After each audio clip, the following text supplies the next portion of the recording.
Pilih SSD atau hard disk?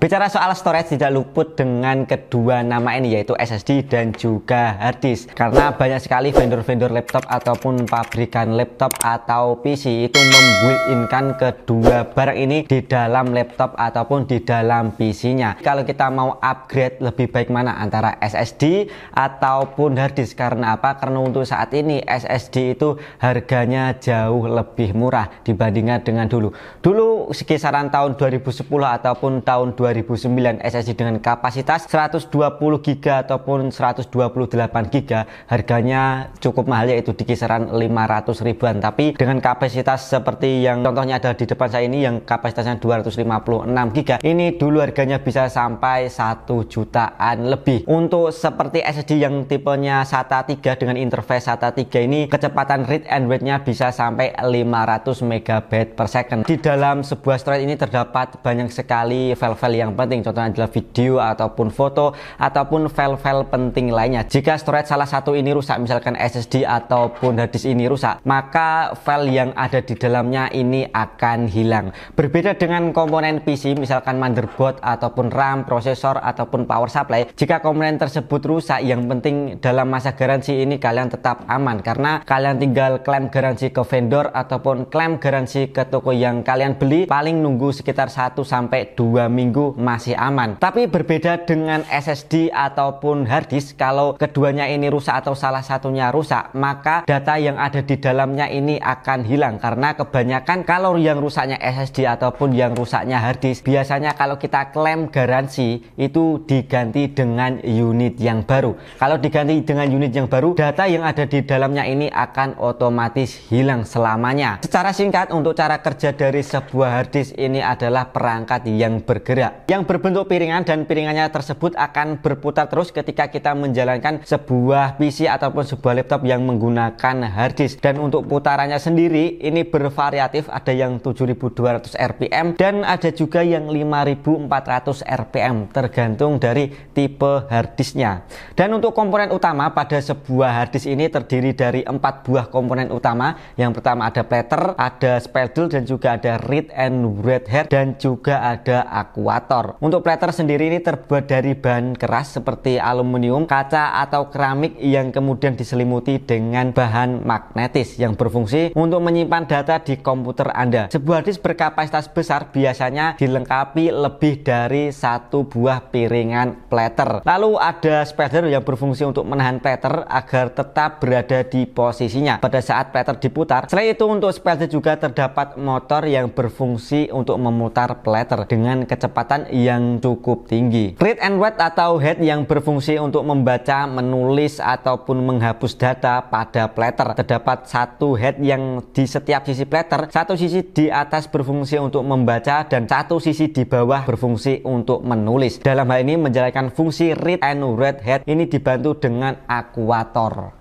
Lalu ada read and write akuator. Ketika kamu menyimpan data di hard disk, data akan secara otomatis tersimpan dengan rapi pada pola platter. Data-data tersimpan tersusun secara konsentris dan melingkar. Hal tersebut dapat juga disebut dengan track. Di setiap track akan dipecah menjadi beberapa area kecil yang disebut dengan sektor. Di dalam hard disk terdapat suatu sistem yang berfungsi sebagai tempat menyimpan peta informasi dari seluruh data sektor. Peta tersebut dapat mengetahui sektor mana saja yang telah digunakan dan sektor mana saja yang masih kosong. Sistem informasi peta tersebut disebut dengan FAT atau File Allocation Table. Pada saat komputer ingin menyimpan data dan informasi baru, maka sistem tersebut akan melihat peta dahulu guna mencari sektor yang kosong. Setelah itu, sistem akan menginstruksikan read and write head untuk berpindah dan melewati platter guna menemukan tempat atau lokasi yang tepat.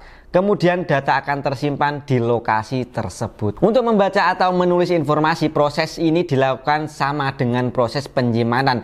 Namun proses dilakukan secara terbalik, di mana sektor yang dicari adalah sektor yang berisi informasi. Jadi seperti itulah cara kerja hard disk. Contohnya adalah ini adalah Seagate Barracuda dengan kapasitas 500 GB seperti ini. Sedangkan untuk cara kerja dari sebuah SSD ini tidak memiliki perangkat yang bergerak atau yang biasanya kita kenal dengan electrical. Jadi dia tidak mempunyai piringan, tetapi SSD ini hanya menggunakan chip atau yang biasanya kita kenal dengan NAND flash. NAND flash ini seperti sama yang kita gunakan di penyimpanan pada handphone ataupun penyimpanan pada sebuah flash disk. Jadi tidak berbasis perangkat yang bergerak. Nah, untuk komponen utama pada sebuah SSD ini terbagi menjadi 3. Yang pertama adalah controller, dan yang kedua adalah NAND flash, dan yang ketiga adalah di RAM cache. Controller pada sebuah SSD memiliki beberapa tugas utama, termasuk mengelola dan juga mempercepat transfer data, memastikan keamanan dan juga integritas data, serta memperpanjang umur SSD, dan menggunakan teknik seperti wear leveling. Wear leveling memastikan bahwa sel penyimpanan di SSD digunakan secara merata, sehingga tidak ada sel yang lebih cepat rusak dibandingkan dengan yang lain. Di dalam controller juga terdapat sebuah firmware. Nah, firmware ini berfungsi sebagai jembatan antara NAND flash kepada PC desktop supaya bisa berkomunikasi dengan baik. Contoh dari controller yang bagus ini cukup banyak di dunia. Yang pertama ada SMI atau Silicon Motion. Kalau di chipnya ini biasanya dikasih kode dengan SMI, dan diantaranya lain juga ada Bison dan juga ada Yestor, dan juga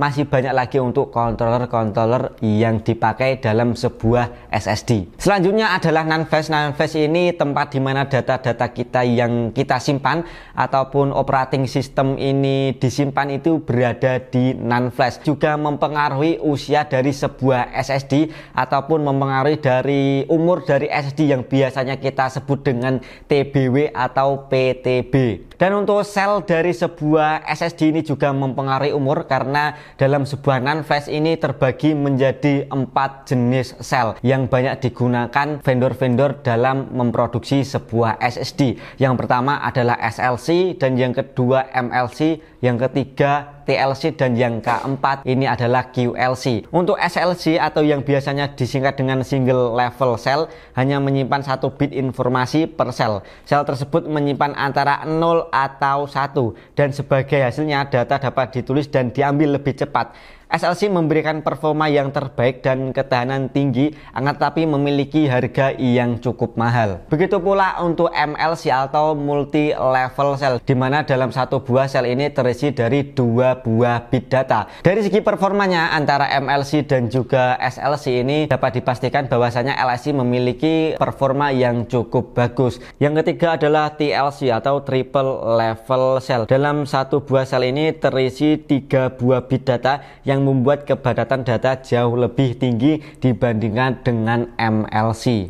Dan yang terakhir adalah QLC atau quad level cell, di mana dalam satu buah sel ini terisi 4 buah bit data, di mana untuk saat ini banyak brand yang memproduksi SSD yang NAND flashnya ini berjenis QLC atau quad level cell supaya memangkas harga produksi karena jauh lebih murah. Banyak produsen SSD yang mementingkan kuantiti barang dibandingkan dengan kualitas barang tersebut. Makanya SSD zaman dulu lebih mahal dibandingkan dengan sekarang ini, karena zaman dulu SSD itu kebanyakan NAND flash yang digunakan selnya ini berjenis SLC ataupun MLC. Jadi harganya jauh lebih mahal dan juga umurnya juga lebih panjang. Berbeda untuk saat ini, karena untuk saat ini SSD banyak yang menggunakan TLC ataupun banyak juga yang menggunakan QLC, karena ya tadi untuk memangkas harga produksinya supaya bisa jualan lebih banyak. Begitulah ceritanya antara SSD dan juga hard disk. Masing-masing kedua produk ini memiliki kekurangan dan juga kelebihan masing-masing.